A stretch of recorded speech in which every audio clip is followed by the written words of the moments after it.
السلام علیکم ورحمۃ اللہ وبرکاتہ۔ آج ہم پڑھیں گے سورہ آل عمران کی آیت نمبر 116 سے 120 تک انشاءاللہ۔ اعوذ باللہ من الشیطان الرجیم، بسم اللہ الرحمن الرحیم۔ ان الذین کفروا لن تغنی عنہم اموالہم ولا اولادہم من اللہ شیئا۔ بے شک جو کافر لوگ ہیں ہرگز نہیں کام آئیں گے، لن تغنیہ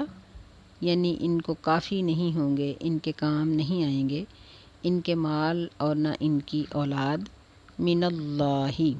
اللہ سے بچانے کے لیے، شیئا یہ شیئن کی جو تنوین ہے، دو زبریں ہیں، یہ کچھ کا یا کچھ تھوڑی سی چیز کا معنی دیتی ہیں، یعنی کچھ بھی کام نہیں آئیں گے، معمولی فائدہ بھی نہیں دیں گے۔ وَأُولَئِكَ أَصْحَابُ النَّارِ اور یہی لوگ ہیں جہنمی، ہم فیہا خالدون وہ اس میں ہمیشہ رہیں گے۔ اب اللہ تعالیٰ نے یہاں کافروں کا تذکرہ کیا ہے، کیونکہ انسان کو جب کوئی مدد کی ضرورت ہوتی ہے تو ظاہر ہے کہ وہ اپنے مال یا اولاد سے ہی مدد لیتا ہے۔ تو فرمایا کہ کافروں کے یہ دونوں چیزیں کام نہیں آئیں گی،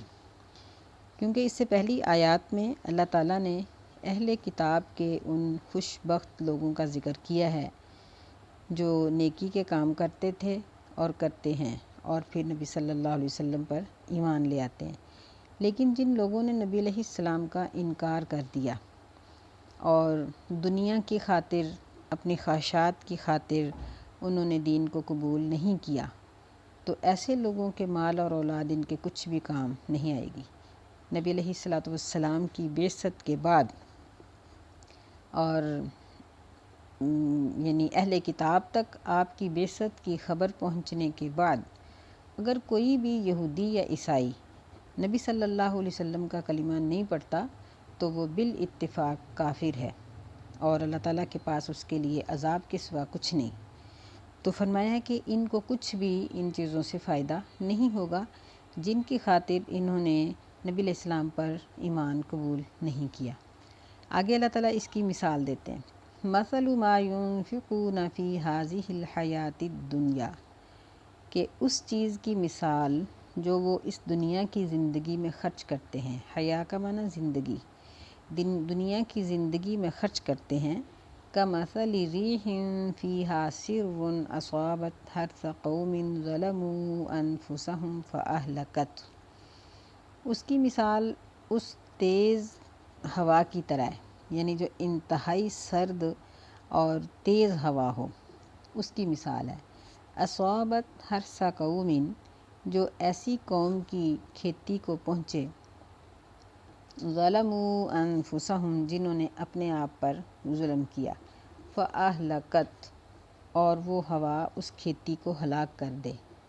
وما ظلمهم اللہ ولکن انفسهم یظلمون اور انہوں نے اللہ پر کوئی ظلم نہیں کیا بلکہ وما ظلمهم اللہ اور ان پر اللہ تعالیٰ نے کوئی ظلم نہیں کیا بلکہ وہ اپنے نفسوں پر خود ہی ظلم کرتے تھے۔ یعنی یہاں اللہ نے ان کی مثال ایک کھیتی کی دی کہ ظاہر ہے کہ کوئی شخص کافر ہے، منافق ہے، یہودی ہے، عیسائی ہے، صابئی ہے، مسلمان ہے، وہ دنیا کی زندگی میں محنت مشقت بھی کرتا ہے، ہمدردی بھی کرتا ہے، دوسروں پر خرچ بھی کرتا ہے، جبکہ مسلمان کے لیے ہر چیز باعث ثواب ہے، لیکن جو اللہ کا منکر ہے اس کے لیے کسی چیز کا بھی کوئی ثواب نہیں، لیکن محنت تو وہ کر رہا ہے نا، تو اس کو اس کھیتی کے ساتھ مشابہت دی گئی کہ جس کا مالک اس کی پوری نگہداشت کرتا ہے، لیکن جب پھل کاٹنے کا وقت آئے تو اس کو ایسا طوفان آئے جس میں شدت کی سردی ہو، یعنی اولے ہوں، برف ہو، اور وہ کھیتی تباہ ہو جائے۔ تو فرمایا کہ ایسی قوم کی کھیتی جنہوں نے اپنے آپ پر ظلم کیا، یعنی جنہوں نے ایمان قبول نہیں کیا، ایسے لوگوں کی کھیتی کے اوپر وہ تیز و تند ہوا آئے اور اس کو ہلاک کر دے۔ پھر فرمایا کہ وما ظلمهم اللہ کہ ان کی کھیتی کا تباہ ہو جانا، ان کے اعمال کا ضائع ہو جانا، اور وہ جو نیکیاں کفر کی حالت میں دنیا میں کرتے رہے، آخرت میں ان کا ثواب نہ ملنا یہ اللہ کا ان پر ظلم نہیں ہے، بلکہ وہ خود ہی اپنے آپ پر ظلم کرتے رہے کہ انہوں نے ایمان تو قبول ہی نہیں کیا۔ تو جب ایمان قبول نہیں کیا تو پھر ان کا ہر عمل ضائع، ان کے کسی عمل کا بھی ان کو کوئی فائدہ نہیں۔ بالکل ایسے ہی دیکھیں کہ کوئی بھی اسکول ہے، کالج ہے، ادارہ ہے، تو ان کو وہ یعنی ادارے کے لوگ جو ہیں وہ اگر انعامات دیں گے یا کوئی کسی قسم کی چیز سے نوازیں گے تو اپنے اسٹوڈنٹ کو نوازیں گے، اپنے جو ان کے طالب علم ہیں ان کے ساتھ وہ کوئی بھی نیکی کریں گے، کسی دوسرے سے نہیں کریں گے، چاہے وہ کتنا ذہین و فطین کیوں نہ ہو۔ تو اسی طرح اللہ کے دین کے اندر آنے والا شخص اللہ تعالیٰ کی ہر نعمت کا دنیا میں اور آخرت میں حقدار ہے۔ جو اللہ کے دین کے اندر نہیں آتے، دین کو قبول نہیں کرتے، نبی علیہ السلام کا کلمہ نہیں پڑھتے، ان کی اللہ تعالیٰ کو کوئی ضرورت نہیں۔ آگے اللہ تعالیٰ نے مسلمانوں کو یہ بات بتائی کہ یہود و نصارہ کا باطن کیسا ہے، کیونکہ کچھ مسلمان ایسے تھے کہ جن کے کفر کی حالت میں یہود و نصارہ سے تعلقات تھے، کاروباری تعلقات تھے، تجارت کے تعلقات تھے، تو مسلمان ہونے کے بعد بھی انہوں نے اپنے یہ تعلقات قائم رکھے۔ تو ایسے لوگوں کو اللہ تعالیٰ یہاں خبردار کر رہے ہیں، فرمایا یا ایھا الذین آمنوا لا تتخذوا بطانة من دونکم لا یألونکم خبالا، کہ اے ایمان والو لا تتخذوا، نہ پکڑو تم، بطانة، بطانہ کہتے ہیں کشیدہ چیز کو، یعنی جس طرح ہوتا ہے نا نیچے پہننے والا کپڑا جس کے اوپر ایک کپڑا اور پہن لیا جائے، جسے ہم شمیز یا کوئی نیچے والا کپڑا، کوئی بنیان یا کچھ بھی کہہ سکتے ہیں، تو وہ ظاہراً نظر نہیں آتا، تو اس لیے یہاں بطانہ کا لفظ بولا گیا ہے۔ من دونکم یعنی اپنوں کے علاوہ، دونا کا معنی سوائے، کم کا معنی اپنے، یعنی اپنوں کے سوا، اپنے کون ہیں؟ کلمہ گو، مسلمان، اللہ اور اس کے رسول کو ماننے والے، ان کے سوا دوسروں کو اپنے پوشیدہ رازدان نہ بناؤ۔ تو اس کا ترجمہ ایسے بھی پڑھا جا سکتا ہے کہ نہ پکڑو تم رازدان اپنوں کے علاوہ، یا جس طرح میں نے پہلے پڑھا ہے اس طرح بھی ہو سکتا ہے کہ نہ پکڑو تم دلی دوست اپنوں کے علاوہ، لا یألونکم خبالا، نہیں کسر چھوڑیں گے یا نہیں پرواہ کریں گے وہ تمہیں نقصان پہنچانے میں یا تمہیں ذلیل کرنے میں، یعنی یہ لوگ تمہیں مصیبت کے اندر پھنسا ہوا دیکھ کر خوش ہوتے ہیں اور تم لوگوں کو مصیبت اور پریشانی پہنچانے میں کسی قسم کی بھی کمی نہیں کریں گے۔ وَدُّوا مَا عَنِتُّمْ، اور یہ پسند کرتے ہیں کہ تم مشقت میں پڑ جاؤ۔ قَدْ بَدَتِ الْبَغْضَاءُ مِنْ أَفْوَاهِهِمْ، تحقیق ظاہر ہو گیا ہے بغض، غصہ، من افواہہم، ان کے منہوں سے، یہ فمن کی جمع ہے افواہ، یعنی ان کی زبانوں سے غصہ ظاہر ہو چکا ہے۔ وما تخفی صدورہم اکبر، اور جو چھپا ہوا ہے صدورہم، یہ صدر ان کی جمع ہے، ان کے سینوں میں، وہ اس سے بھی بڑا ہے، یعنی ابھی تو یہ اپنا سارا غصہ ظاہر نہیں کر رہے، جو غصہ ان کے دلوں میں ہے وہ ظاہر ہونے والے غصے سے بھی زیادہ ہے۔ قد بینا لکم الآیات ان کنتم تعقلون، تحقیق ہم واضح کر دیتے ہیں تمہارے لیے آیات کو اگر تم عقل کرتے ہو۔ یعنی یہود و نصارہ کے غصے کی بات کرتے ہوئے اللہ تعالیٰ نے مسلمانوں کو اس بات سے منع کیا کہ وہ ان کو اپنا دلی دوست بنائے۔ تو اس آیت کے اترنے کے بعد صحابہ کرام اس بات میں بہت احتیاط کرتے تھے کہ وہ غیر مسلموں کو، عیسائیوں کو کسی بھی تعلق کے اندر نہیں رکھتے تھے، حتیٰ کہ سیدنا عمر بن خطاب رضی اللہ تعالیٰ عنہ کے بارے میں آتا ہے کہ ان کو بتایا گیا کہ ہیرا کے علاقے کا ایک نوجوان ہے جو بہترین کاتب ہے۔ تو ان دنوں ظاہر ہے اس قسم کے پڑھے لکھے لوگوں کی بڑی کمی ہوتی تھی، تو سیدنا عمر رضی اللہ تعالیٰ عنہ نے یہ آیت پڑھی اور فرمایا کہ تم مجھے کس بات کی خبر دے رہے ہو؟ کیا تم مجھے یعنی گناہ کے راستے پہ چلانا چاہتے ہو؟ میں کیسے اس طرح کے بندے کو کاتب رکھ لوں جو مسلمان ہی نہیں ہے؟ اس طرح کے اور بھی کئی واقعات صحابہ سے ملتے ہیں۔ تو معلوم ہوا کہ ہم مسلمانوں کو بھی یہ چاہیے کہ ہم غیر مسلموں کو عزت نہ دیں۔ اپنے ہسپتالوں میں اور اپنے کاروبار میں، اپنے کارخانوں میں یا اپنے دفاتر میں غیر مسلم ملازم نہ رکھیں، خاص طور پر عزت کی جگہ پر۔ البتہ جو عزت کی جگہ نہیں ہیں، مثلاً جھاڑو پھیرنے کے لیے یا واش روم صاف کرنے کے لیے یا ایسے کاموں کے لیے غیر مسلم رکھے جا سکتے ہیں۔ تو یہ لوگ اگرچہ کم تنخواہ پہ راضی ہو جاتے ہیں، لیکن دنیا کے فائدے کی خاطر ان کو عزت دینے کی کوشش نہیں کرنی چاہیے، بچنا چاہیے اس بات سے۔ آگے اللہ تعالیٰ فرماتے ہیں ہاں انتم اولائی تحبونہم،